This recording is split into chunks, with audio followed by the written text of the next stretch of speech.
Olá, alunos queridos. Então vamos avançar no nosso estudo, hoje especificamente retomando o absolutismo, o mercantilismo e aí a formação dos impérios coloniais. É importante que fique bem evidente que nós estamos diversas vezes retomando o absolutismo e o mercantilismo, porque a formação dos impérios coloniais, o contato do mundo europeu com o mundo americano, com a África e com as Índias, está diretamente articulado com o absolutismo e com o mercantilismo. Estes são os instrumentos que permitiram esta ligação. Então, primeiro, retomando o absolutismo, né? Aqui nós temos a ideia simples e objetiva de que o rei tem o poder absoluto. O rei faz leis e pode anular leis. O rei controla o executivo, ou seja, governa. O rei dá conta de comandar toda a administração. E o rei julga. Está nas mãos do rei o poder de julgar. Então ele concentra nas suas mãos todo o poder. Aquilo que hoje, nos dias atuais, nós dividimos em poder legislativo, poder executivo e poder judiciário, naquela época era poder do rei, poder do rei, poder do rei, ou seja, poder absoluto. O poder do rei, ele está acima da lei.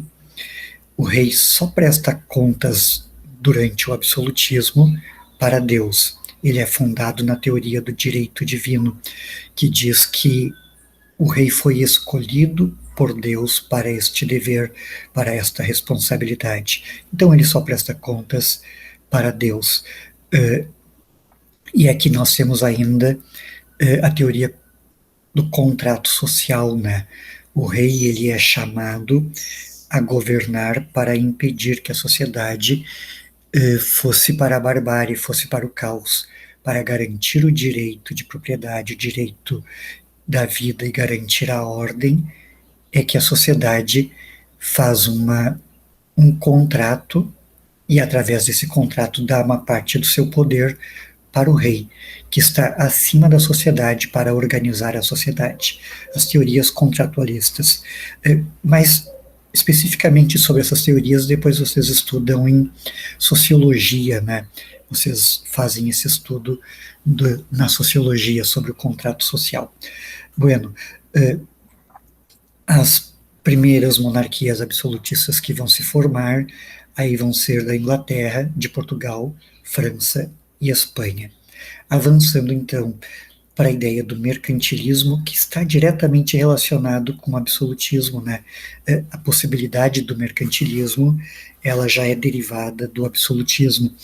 Aí o mercantilismo é uma política onde um rei forte vai interferir na economia, onde o Estado intervém na economia. E aí nós temos algumas características que são implantadas nestas potências, algumas mais, outras menos, mas independente, elas são as características gerais.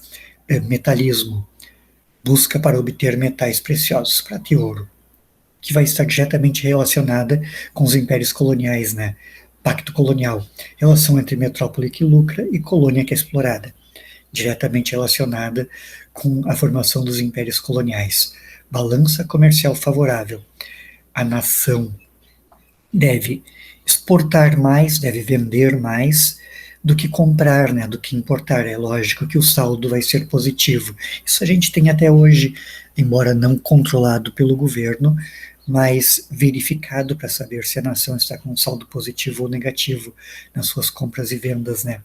Protecionismo, estabelecer barreiras alfandegárias, né? Cobrar impostos e dificultar a importação para que a nação possa vender mais do que comprar. Então, está diretamente relacionada com a balança comercial favorável. Política de monopólios. Aí o rei estabelece que uma área, um ramo da economia pode ser explorado somente por uma empresa, ou seja, termina com qualquer possibilidade de concorrência, né? Não tem concorrência, é só uma empresa que pode explorar determinado ramo da economia. Isso faz com que o preço suba, e isto, por outro lado, é muito bom para o rei, porque o rei cobra o quinto, né? O quinto é um imposto que se refere a tudo que essa empresa fizer de comércio. Então, 20% do que essa empresa produzir vai para o rei. E aí, finalmente, o Pacto Colonial, que, como já tinha falado do Pacto Colonial acima, mas é a relação aonde a colônia enriquece a metrópole, no caso, a relação aonde o Brasil vai enriquecer Portugal. Avançando daí, para os impérios coloniais, considerado o Tratado de Tordesilhas, nós vamos ter dois impérios gigantescos aqui nas Américas, que é de Portugal e Espanha. Portugal, no século XVI, controla o comércio com as Índias. As rotas comerciais vão ser total controle de Portugal. Portugal vai ganhar muito dinheiro com essas rotas comerciais para as Índias. Ao mesmo tempo que Portugal está estabelecendo feitorias por toda a costa da África. Então a África vai estar pontilhada por fortes, por feitorias, por pontos comerciais de Portugal. E aí, para o outro lado, no caso o Brasil, inicialmente Portugal não se importa muito, mas a partir de 1530 Portugal vai estabelecer ali as capitanias hereditárias, vai começar a povoar da forma que é possível para Portugal e vai começar a explorar economicamente. Aí vem primeiro a produção de açúcar e logo mais tarde a extração de ouro e prata, né, das Minas Gerais. Para controlar isto, Portugal faz uma administração fortemente centralizada, submetida diretamente ao rei. Vai ter aqui o seu representante, toda a sua estrutura, mas é um poder extremamente centralizado. A única pulverização de poder que nós vamos ter neste período são as câmaras municipais, né, que é o poder dos homens bons locais, que também estão convergindo ideologicamente para o poder da metrópole, para o poder de Portugal. Então, Portugal vai construir um vasto domínio, tanto comercial lá com as Índias, quanto territorial aqui no Brasil. É importante destacar que aqui sempre houve resistência, que é o mesmo caso da Espanha, né? No caso da Espanha, nós vamos ter aí a criação de dois organismos para controlar o seu vasto território. O governo da Espanha vai criar o Conselho das Índias, que se preocupa com as questões administrativas, a invasão da América, a ocupação da América, a verdadeira guerra contra os índios e o domínio, a construção e consolidação do domínio vai se dar através deste órgão extremamente importante que é o Conselho das Índias. E, por outro lado, para fazer o controle do comércio, vai haver a Casa de Contratação. Então, a Espanha estabelece um vasto domínio, pensem lá, desde o México até o sul da Argentina. E esse domínio vai ser dividido, organizado, através de vice-reinos e capitanias.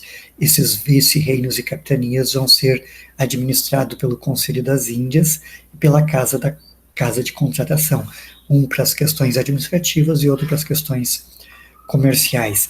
É importante aqui que se diga também, né, todo o processo de formação do Império Colonial da Espanha sempre encontrou resistência das populações nativas, tá? Os índios sempre resistiram através das mais variadas formas de luta, resistiram bravamente contra o poder da Espanha. E aí também operou nessa situação a questão da igreja, né? A igreja esteve junto através dos jesuítas. Nós temos finalmente ali na América do Norte a França e a Inglaterra. Inicialmente eles buscavam um caminho para as Índias pelo Mar do Norte, mas não era possível, né? Não era geograficamente possível fazer isso com a tecnologia da época. Então, logo a seguir, a França vai estabelecer aí a sua primeira colônia no que vai ser o Canadá hoje, e pelo século, em torno de 1609, 1610, vai ser fundada a cidade de Quebec, e ao mesmo tempo a Inglaterra está criando um pouco ao sul aí as suas colônias, que vão ser chamadas logo a seguir de 13 colônias da América, né, que vai dar origem aos Estados Unidos. Também leva um tempo. Inicialmente a preocupação deles era principalmente buscar ali no Caribe roubar, né, as embarcações espanholas que estavam com muito ouro e muita prata naquela região, mas aí gradualmente eles vão migrando, deslocando seu eixo de interesse e vão povoando as 13 colônias. No norte nós vamos ter pequena e média propriedade, e no sul das 13 colônias nós vamos ter a grande propriedade. O norte vai acabar estabelecendo uma industrialização e o sul vai ser fundado no trabalho escravo, ok? Então nós temos aí um cenário de que a França vai se estabelecer no que hoje chamamos de Canadá, Estados Unidos vai se estabelecer no que hoje nós chamamos de Inglaterra vai se estabelecer no que hoje nós chamamos de Estados Unidos da América, na época as 13 colônias.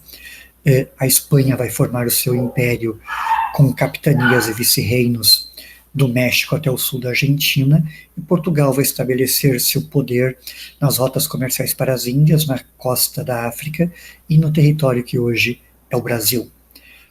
Semana que vem um texto complementar e atividades. Abração, bons estudos.